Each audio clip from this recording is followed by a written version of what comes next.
শুক্রবার মানেই ছুটির দিন, কিন্তু এই দিনটাই আমি আরো বেশি ব্যস্তময় একটা দিন কাটাই। ছুটির দিনে রান্না করেছিলাম চাইনিজ সবজি, আর এই সবজিটা কিন্তু আমি ফার্স্ট টাইম ট্রাই করলাম। তো কিভাবে রান্না করলাম পুরো রেসিপিটা আপনাদের সাথে শেয়ার করব, এছাড়াও খেতে কেমন হয়েছে সেটাও আপনাদেরকে বলবো।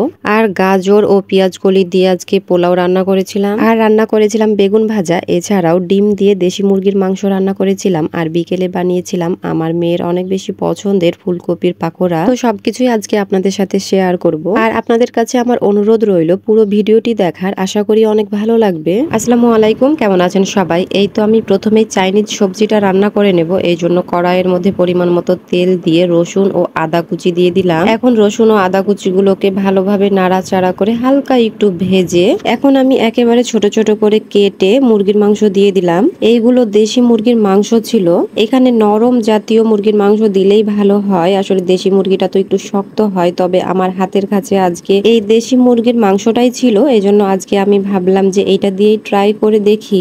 এখন মুরগির মাংসগুলোকে খুব ভালোভাবে তেলের সাথে ভেজে নিলাম, আর এই তো দেখুন এইরকম একটু ভাজা ভাজা হয়ে গেলে সেদ্ধ করে রাখা গাজর ও পেঁপের সবজিটা দিয়ে দিলাম। সবজিগুলো দিয়ে খুব ভালোভাবে নাড়াচাড়া করে দিলাম। আর এই সবজিটা আমি 100% সেদ্ধ করিনি, 70 থেকে 80% সেদ্ধ করেছি। আর এই চাইনিজ সবজিতে কিন্তু অনেক তেল লাগে না, একেবারে অল্প পরিমাণ দিতে হয়। এখন আমি কয়েকটা কাঁচা মরিচ দিয়ে আবারও সবকিছুকে খুব ভালোভাবে নাড়াচাড়া করে দিলাম। এরপরে 2 থেকে 3টার মতো এইভাবে পেঁয়াজগুলোকে কেটে সবজির মধ্যে দিয়ে সবকিছুকে নাড়াচাড়া করে দিলাম। এখন আমি অল্প পরিমাণ সয়া সস দিয়ে নাড়াচাড়া করে দিলাম। এরপরে বেশ কিছুক্ষণ পর আমি যে সেদ্ধ করেছিলাম সবজি, সেই সবজির পানিগুলো দিয়ে সবকিছুকে খুব ভালোভাবে নাড়াচাড়া করে এখন ঢাকনা দিয়ে ঢেকে দিলাম। আর এই তো এখন ঢাকনা উঠিয়ে আমি কিছু গোলমরিচের গুঁড়া দিয়ে সবকিছুকে খুব ভালোভাবে নাড়াচাড়া করে দিলাম। আর এই তো এই সময় আমি 2 চামচ কর্নফ্লাওয়ারকে পানি দিয়ে খুব ভালোভাবে মিশিয়ে এখন আমি সবজির মধ্যে দিয়ে সবকিছুকে খুব ভালোভাবে নাড়াচাড়া করে দিচ্ছি।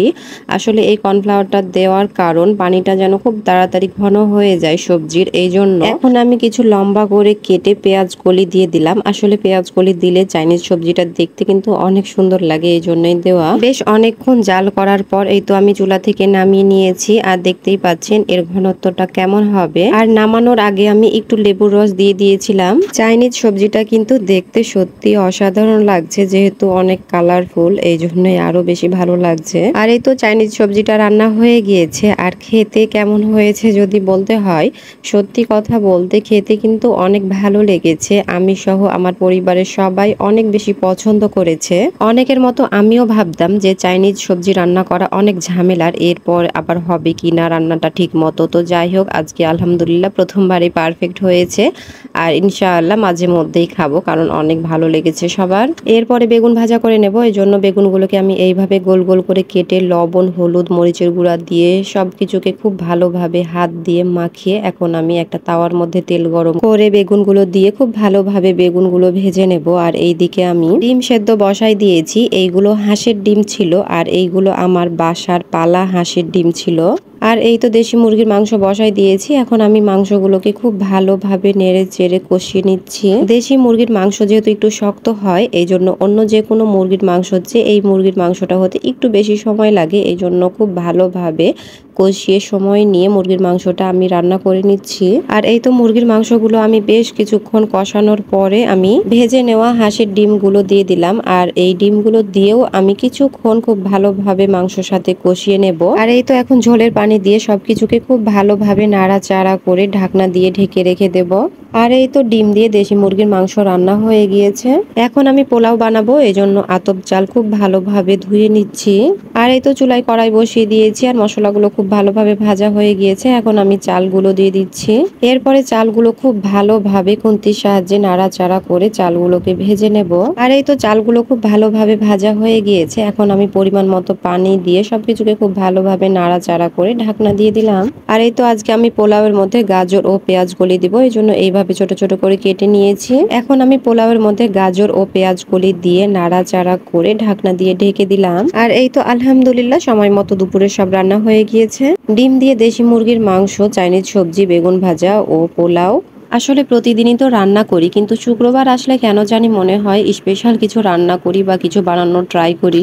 আমরা নারীরা আমাদের আপনজন, আমাদের প্রিয়জনদের জন্য আসলে কাজ করে আমরা ক্লান্তই হই না। আর এই তো এখন আমি আমার মেয়ের জন্য প্লেটটা সাজিয়ে নিচ্ছি। আসলে এই রকম সাজানো প্লেট দেখে আমার মেয়ে অনেক বেশি খুশি হয়। এই জন্য মাঝে মধ্যেই আমি আমার মেয়েকে খুশি করার জন্য এইরকম সাজানো একটা প্লেট দেই। এরপরে লেবু ও সালাদটাও দিয়ে দিলাম প্লেটের মধ্যে। আর এই তো প্লেটের ফাইনাল লুক। আসলে এরকম প্লেট পেলে কার না ভালো লাগে। আমার মেয়ে তো অনেক বেশি খুশি হয়েছিল আর বলেছে সব রান্নাগুলোই নাকি অনেক বেশি মজা হয়েছে।